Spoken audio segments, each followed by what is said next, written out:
They didn't send me an invitation. But 3 days before my sister's wedding, the bank sent me an alert for money I never spent.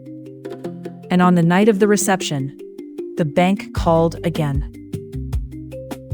If you've ever been the family's wallet, but never the family's guest, hit subscribe because you need to hear how this ends. And if this is already sounding familiar, drop a like before we go any further. By the time most people in my family were still asleep, I was already at my small provisions shop on Ogui Road, counting change under a bare bulb. I built that shop from nothing. No husband's money, no father's blessing, just years of saving from a salary that never stretched far enough on its own. People said I was the strong one, the one nothing could shake, the one who always found a way. What they never asked, not once, was who held me up when the shaking happened. I never minded the work itself. I minded quietly, being loved only for what I could carry.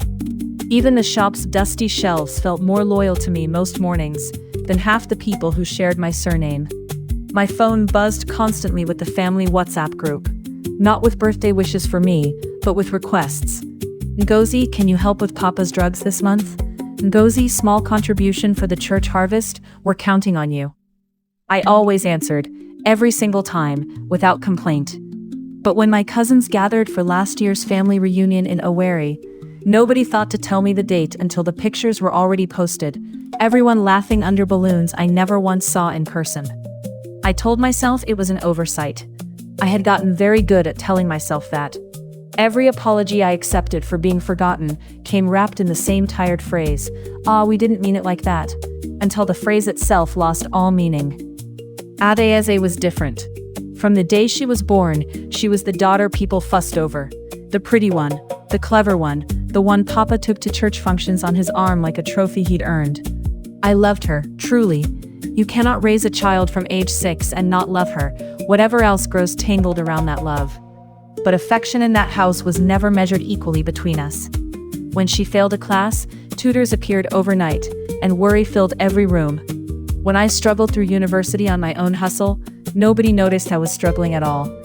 I never once resented Adaeze for being adored. I only ever wished quietly that adoration in that house came without a price attached to someone else's silence. My stepmother, Mama Iyabo, ran that house like a court, and Adaeze always sat closest to the throne.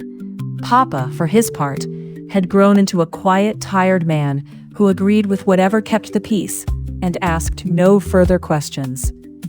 I watched them once, from the doorway, planning Adaeze's 25th birthday party in careful detail. The cake flavor, the aso ebi color, the exact guest count, while my own birthday, only 3 weeks earlier, had passed with nothing more than a single, forgettable text message. I did not say anything. I never did back then. I used to tell myself birthdays were not important to me anyway, a small lie I repeated so often it almost began to feel true. The only person in that family who ever really saw me was my cousin Chidi. He would call just to laugh with me, forward me silly videos, remind me I was more than a walking bank account in flowery headscarves. They use you and lose you, Ngozi, he told me once, half joking, half not. I laughed it off at the time, the way you laugh off a warning you're not yet ready to believe. I did not know yet how literally those words would come true, or how soon I would need someone in my corner who actually told me the truth. Whenever the house grew too loud with its usual favoritism, Chidi's ordinary, unbothered kindness was the one steady thing I could actually lean on. Then one Sunday, the group chat exploded quietly with heart emojis and exclamation marks. Adaeze was engaged. Her fiancé had proposed at a beachfront hotel in Lagos, the rings sparkling in every single photo that followed. Despite everything, despite years of quiet unfairness, something in me softened and genuinely lifted at the news. She was my sister, whatever this house had made of us over the years, and I wanted this happiness for her with my whole heart. I typed my congratulations sincerely. I did not know yet that this same joyful season would become the loudest, most expensive lesson of my life. For one bright Sunday afternoon, none of the old arithmetic mattered at all. I simply let myself be happy for her, uncomplicated and whole. The planning meetings started almost immediately, held around Papa's old dining table most Sunday afternoons. I was invited to those, at least. Invited to listen, to nod, to be gently told what would be needed of me later. Nobody asked what I thought the colors should be, or which hall felt right for the occasion, or what I imagined for my own sister's big day. Mama Iyabo did all the talking. Adeze did all the dreaming out loud. I did the quiet arithmetic in my head, already guessing where this familiar road was headed, already feeling my old role settle back over my shoulders. I told myself this was simply how families worked, that somebody always carried the plans, while somebody else quietly carried the cost. 2 weeks later, Mama Iyabo called me aside privately, her voice syrupy in a way I had learned, over many years, to distrust instinctively. The hotel needed a deposit that very night, she said, and her own transfer limit had mysteriously failed at the worst possible moment. Could I just send my card details quickly so Auntie Nkechi could book everything online before the offer expired?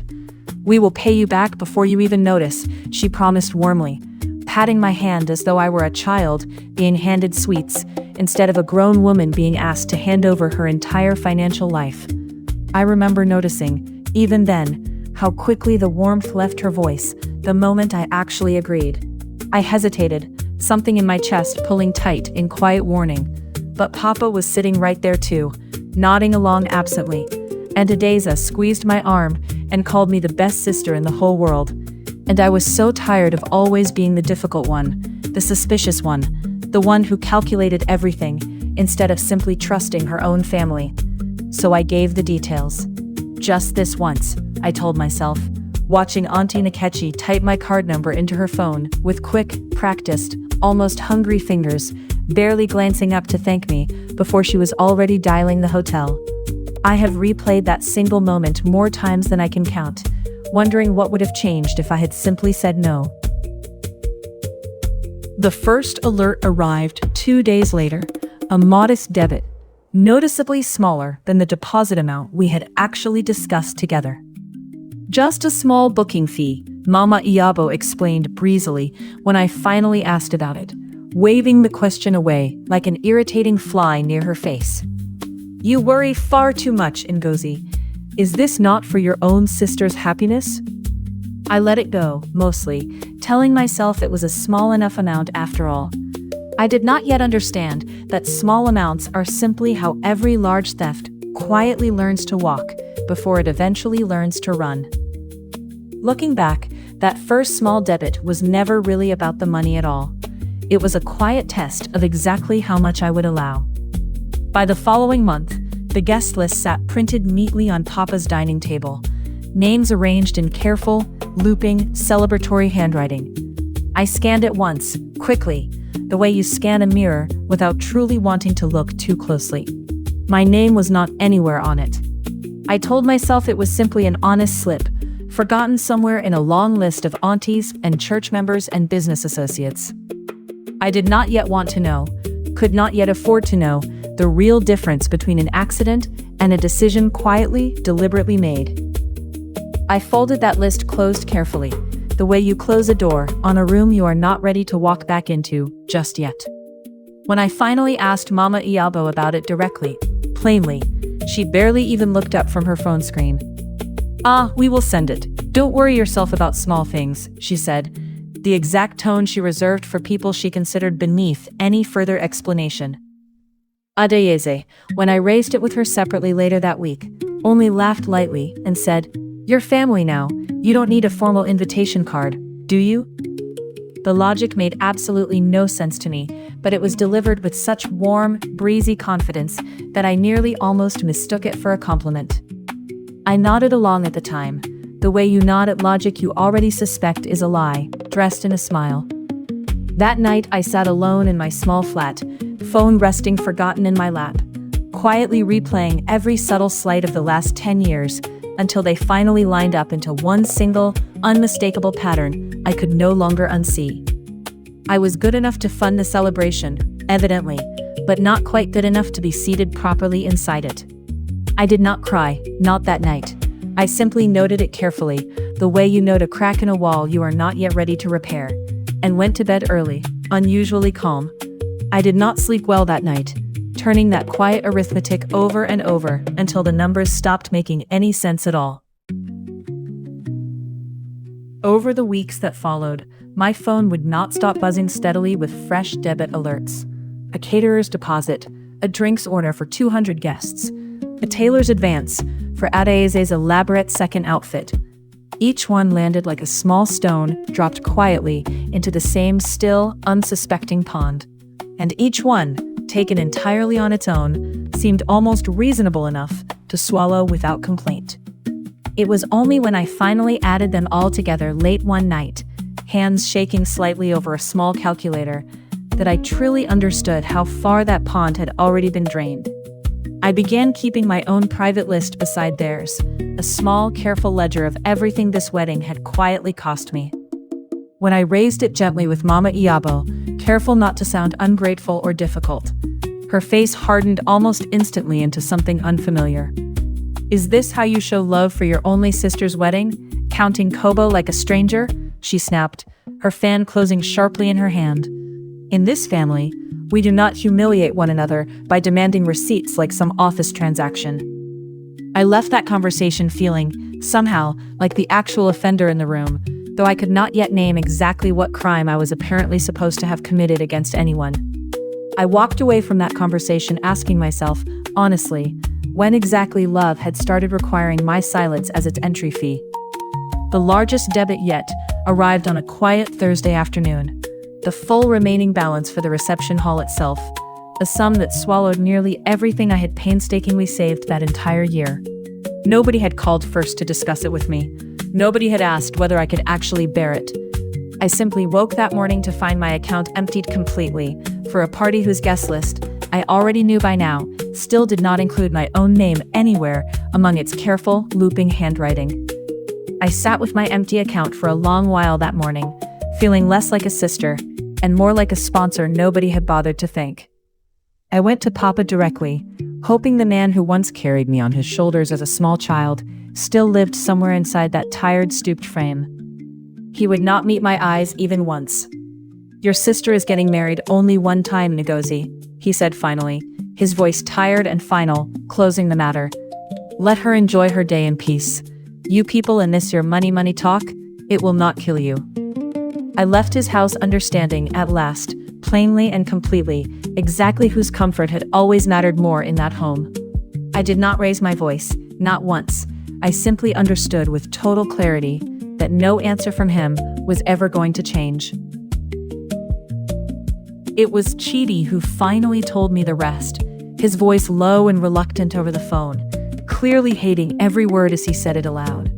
Mama Iyabo had decided, quietly and deliberately, that I would not be formally invited, to avoid awkward questions from certain guests.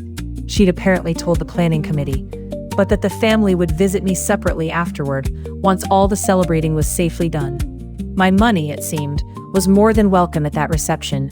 My presence, apparently, was not welcome at all. I thanked Chidi quietly for his honesty and told him I needed a moment alone before I could even begin to decide what to do with it.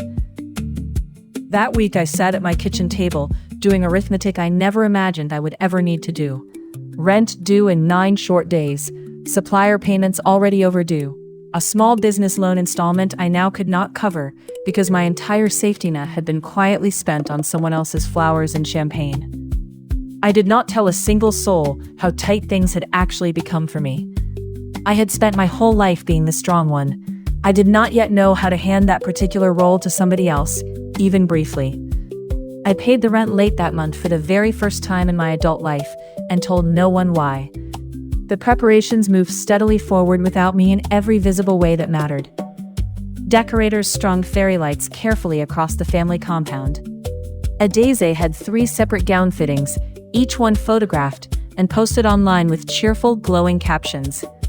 I watched it all unfold quietly on my own phone screen, an invisible sponsor clapping softly from the shadows of a story that had already, long ago, decided it did not need my face anywhere inside it. I found myself, more than once, zooming in on those photographs just to check whether, anywhere in the background, my own name had finally appeared. Auntie Nkechi, who had appointed herself grand coordinator of the entire event, moved through those final weeks like a woman possessed, phone permanently glued to her ear. My card details saved carelessly in her notes app under the plain label, wedding card. To her, it was simply the family card. Useful, endlessly available, endlessly generous. It did not occur to her, not even once, to pause and ask whose quiet name actually sat beneath all that borrowed generosity. I never once corrected her use of that phrase, curious, in some tired way, how long the family card could keep existing without a face attached to it. The night before the wedding, one final alert lit up my dark screen, an amount so large it emptied what little cushion I had managed to keep left. I sat with that number for a long, long time, feeling something inside me finally go still and clear instead of merely angry.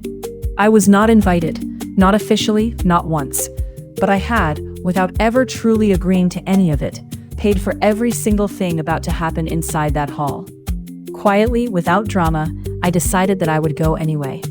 I did not sleep at all that night, watching the ceiling instead, waiting for morning to arrive on its own terms.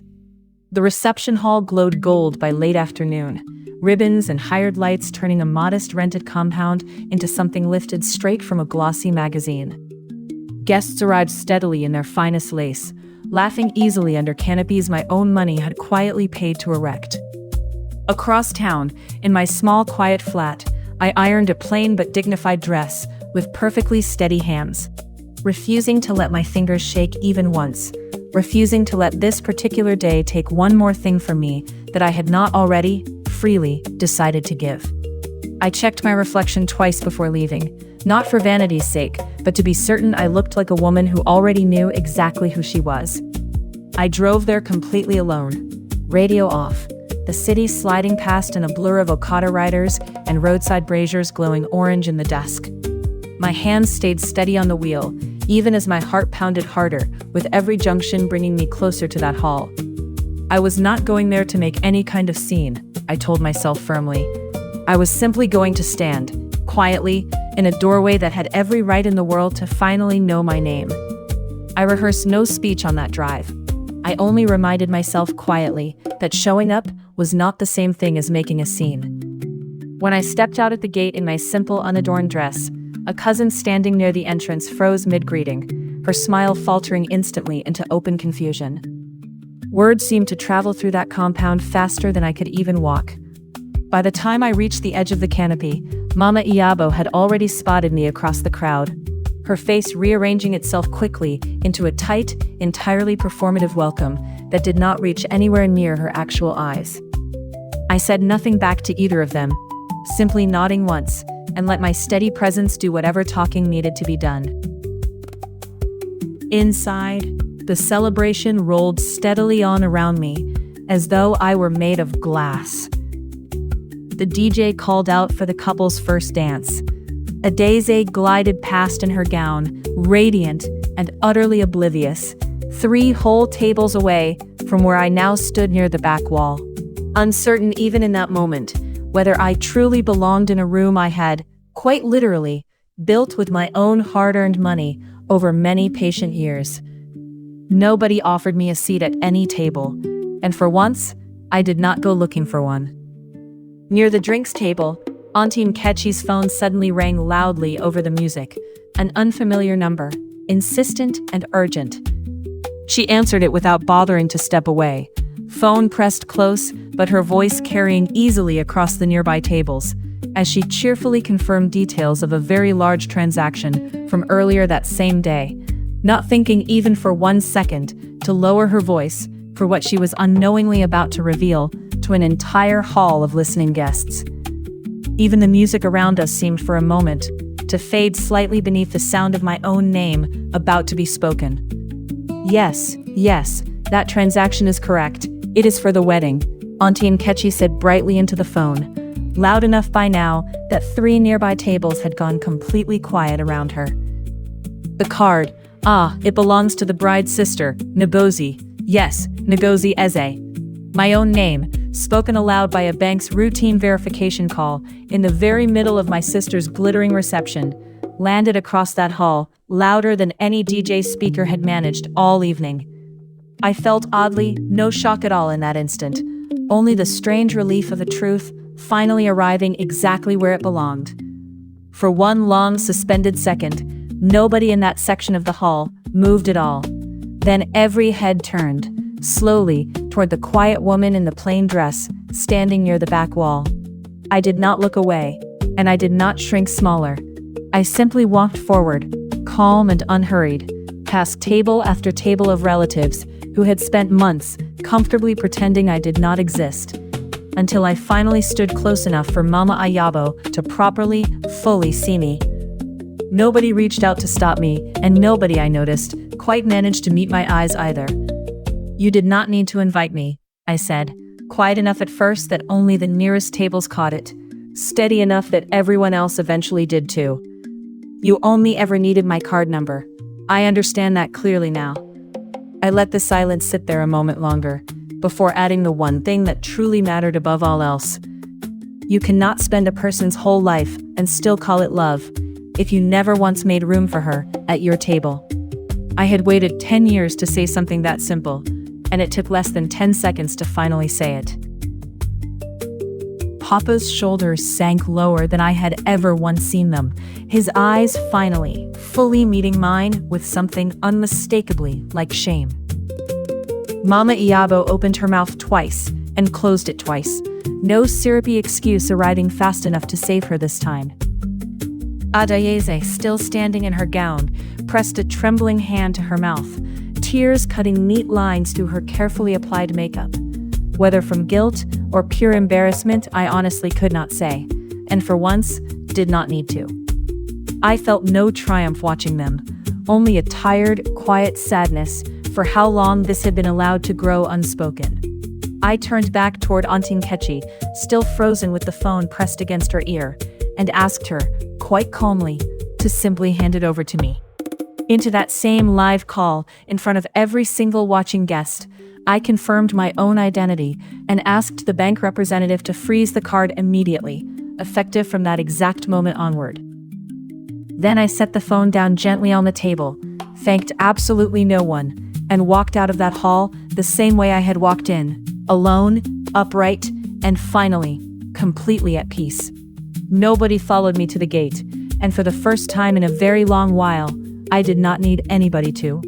In the weeks that quietly followed, the calls came steadily, some apologetic, some accusing me outright of shaming the family in public. I answered only Chidi's calls, and no one else's.